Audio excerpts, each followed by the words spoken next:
Legal, acho que são números assim que demonstram justamente um pouco de toda essa aversão que a gente vem percebendo aí nas últimas semanas, né? Nos últimos 2 meses, mais especificamente.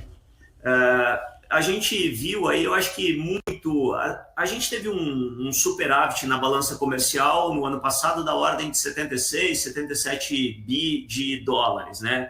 Isso é bastante expressivo, abaixo, né, aproximadamente uns 23, 24% em relação a 2023, mas a gente viu aí uma saída de capital para outros mercados, como Estados Unidos, por exemplo, de forma bastante razoável. Não à toa, o Banco Central fez aí uma intervenção bastante robusta de aproximadamente 28 bi de dólares só no mês de dezembro para tentar conter um pouco os efeitos dessa saída de capital.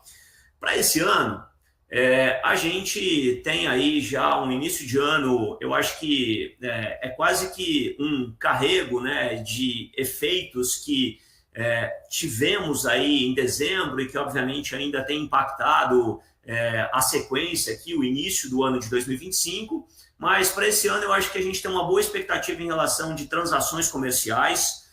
Muito provavelmente a gente deve ter uma balança muito parecida com o ano passado. A gente tem aqui, talvez se não fizer nenhuma outra estrepulia, né, do ponto de vista de uma deterioração ainda mais avançada na questão de contas públicas, a gente tem um diferencial de juros bastante importante do Brasil em relação principalmente a Estados Unidos, e isso naturalmente deve atrair ou pelo menos estabilizar um pouco mais essa saída de fluxo mais intenso para outros mercados. Só que a expectativa talvez ela não seja uma das melhores, Francisco, justamente porque a gente ainda tem um excepcionalismo americano bastante importante no radar dos investidores, economia trabalhando acima do seu potencial. A gente tem um mercado de trabalho ainda extremamente aquecido nos Estados Unidos. A gente tem uma bolsa que, inclusive, nos resultados aí mais recentes, pelo menos 79% de todas as empresas que divulgaram resultados acima das expectativas do mercado. Quando você olha uma média histórica, esse percentual de empresas divulgando acima da média do que o mercado esperava é superior numa série de 10, de 5 anos. Então, isso é bastante razoável. E, obviamente, essa semana, inclusive, a gente viu aí um anúncio do Trump com a OpenAI aí, de projetos da ordem de 500 bilhões de dólares para os próximos anos para desenvolvimento de questões relacionadas à inteligência artificial. E a gente sabe que as principais empresas que congregam essas teses e que atuam diretamente nesse mercado são negociadas na Bolsa dos Estados Unidos. E, obviamente, quando a gente olha para o nosso mercado, basicamente bancos, commodities e alguns outros setores que têm um pouco mais de relevância, o nosso cardápio, nesse movimento cíclico, baseado nas principais teses e aqui praticamente relacionado à questão de inteligência artificial, não só, tem outros temas, mas eu acho que isso, os Estados Unidos também faz com que a gente, do ponto de vista de um país emergente, com risco um pouco mais acentuado, com essa perspectiva de fiscal deteriorada, talvez ainda seja um imã bastante importante de fluxo de capital. E, obviamente, quando a gente olha para a expectativa de transações correntes, eu imagino que a gente não terá um ano fácil. Recentemente, até tive a oportunidade de ouvir aí alguns economistas falando, né? Quer dizer, a gente ouve todos os dias, né?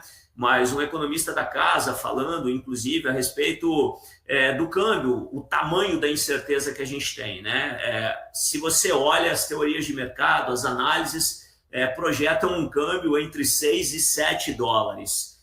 Não é tão trivial, é uma banda bastante extensa, mas para a gente ver o tamanho da incerteza que ainda a gente tem pela frente.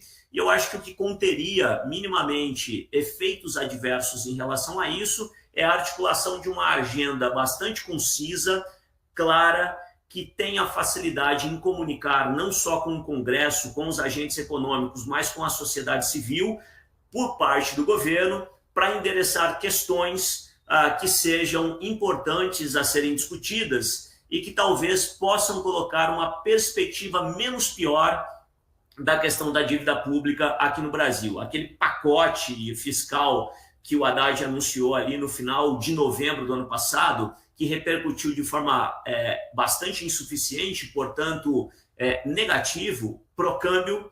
A gente sabe que não tem suficiência, é apenas um pacote para controlar algumas variáveis que são importantes, mas eu acho que tem temas a serem discutidos esse ano, como, por exemplo, questões relacionadas ao arcabouço fiscal, questões de gastos, de reestruturação de gastos que sejam estruturais e que coloquem no longo prazo, não exatamente no curto, a dívida pública numa perspectiva menos pior. E isso, obviamente, traria benefícios para o governo. É tão trivial assim? Não acredito. O desafio é grande, mas são questões que precisam ser endereçadas e que, muito provavelmente, elas devem ser discutidas entre o Palácio do Planalto com o Congresso, e qualquer melhora, mesmo que na margem, é suficiente, se não para apreciar um pouco mais o câmbio, pelo menos para não depreciá-lo a ponto disso, inclusive, se tornar aí um problema da ordem inflacionária, com a perspectiva de mais juros, de desaquecimento econômico à frente, e a gente sabe o que isso pode provocar.